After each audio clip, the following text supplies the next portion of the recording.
بتعاني من ارهاق وقاعد حاسس دايما ان انت مجهد، عندك مشاكل في الحرق او بتحس ان انت وزنك بيزيد مش عارف ليه، عندك سقوط شعر او عندك سقوط شعر وفي مشاكل في الجلد والبشره، فجأة كده حسيت ان مبقاش ليك نفس للاكل وعندك مشاكل في الجهاز الهضمي، ساعات بننسى كتير والتركيز مش زي الاول ومش عارف ايه السبب.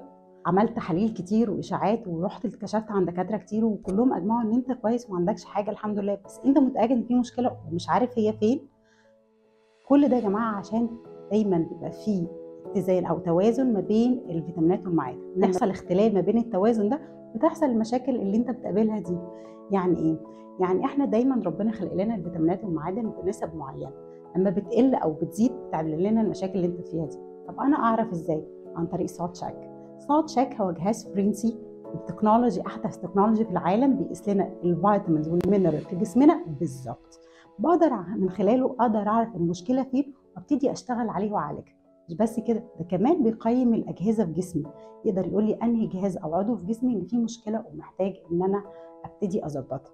وبيساعدني انا كمان في الدايت بلان بتاعتي. لما اجي اعمل لك دايت بلان انا بقدر افصل الدايت بلان بتاعتي على المشاكل واحتياجات جسمك، ونبدا بالاكل وكمان اوديك مالتي فيتامينز او فيتامينز، انهي نوع من الفيتامينز اللي انت محتاجه ابتدي اديهولك واعالج بيه المشكله.